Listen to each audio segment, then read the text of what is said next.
Hello, my name is Colin Harris and I would like to welcome you to this presentation on hegemony and false consciousness theory. We will start today by describing the theory. We will also look at the main theorists that formulated the theory. We will look at the historical context and constructs of the theory.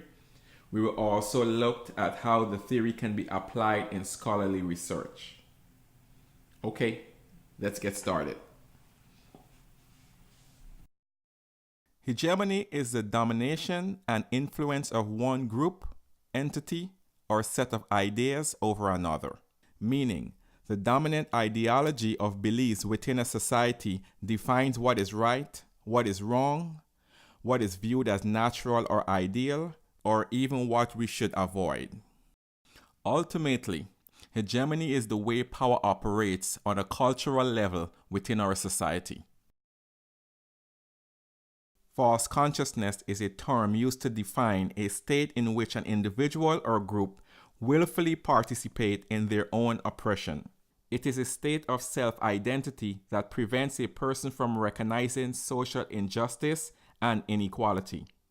For example, despite the overwhelming evidence regarding social injustice and inequalities, such as racism, sexism, pay disparity, police brutality, and inequality in our criminal justice system, there is still a large segment of our community that denies that these problems actually exist. The false consciousness concept refers to the systemic misrepresentation of dominant social relations in the consciousness of subordinate classes. In essence, hegemony and false consciousness refers to the means by which one group dominates and controls another. This phenomenon is possible because the oppressed classes work against their own self-interest. The hegemony and false consciousness theory can be traced back to German philosopher Karl Marx and Italian author Antonio Gramsci.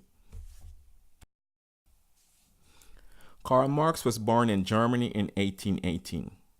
He was a philosopher, economist, historian, sociologist, political theorist, journalist, and socialist revolutionary. He was exiled due to his controversial political stance, which received notoriety in his publications. He lived in exile with his wife and children in London until his death in 1883. Antonio Gramsci was born in Italy in 1891. He was a Marxist philosopher and communist politician. His strong political stance against Mussolini led to his arrest and incarceration. He died in 1937 due to poor health. False consciousness is a theory rooted in orthodox Marxist beliefs, surrounding the relationship between an individual, the society, and power. Marx stated, "It is not the consciousness of man that determines their being, but on the contrary, it is their social being that determines their consciousness." According to Marx, society maintains its order by instilling in its members a particular set of ideas and values.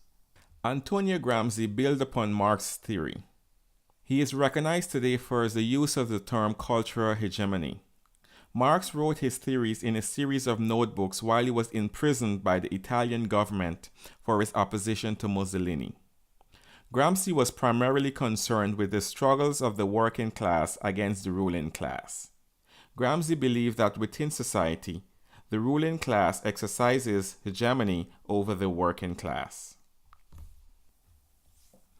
There are two ways in which the ruling class exercises power and control over the working class: by intellectual domination and through governments.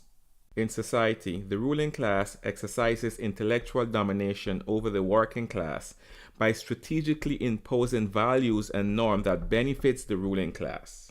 These values can be instilled in members of society at an early age. For example, teaching the American dream, teaching people total obedience to the national anthem and the flag, telling kids, if you work hard, you too can be rich one day.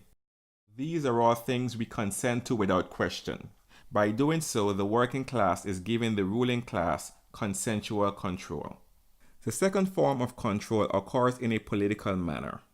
Here, the dominant class exercises power and control through state or judicial government. For example, if the ruling class determines that they are no longer able to control the working class, they create laws that make it easier to do so. Also, whenever someone from the ruling class violates these laws, they are likely to receive a more lenient punishment.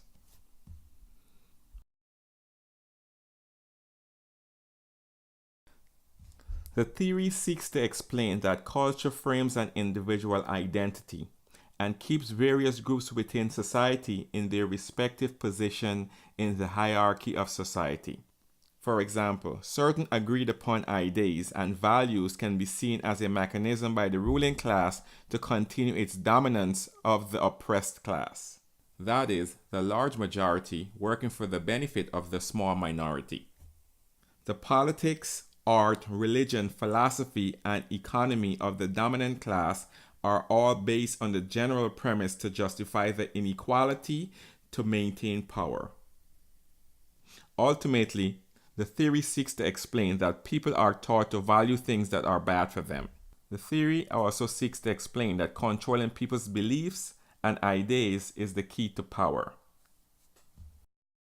The constructs of hegemony are power, control, oppression, and subalternity.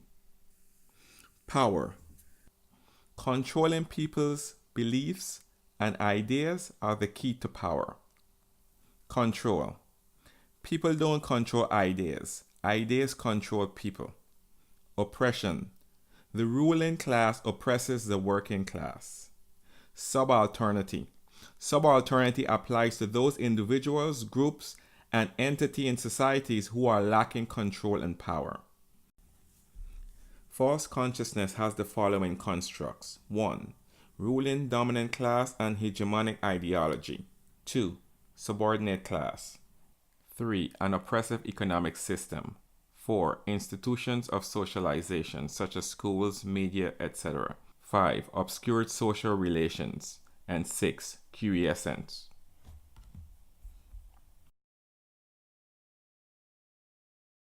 The key takeaways from this presentation is that in society, one group dominates and controls another. Also, the oppressed class work against their own self-interest. If you can control people's beliefs and ideas, then you can control them. The mass majority works for the benefits of the small minority.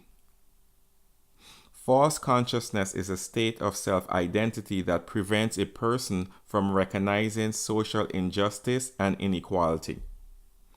And lastly, capitalism is an oppressive economic system.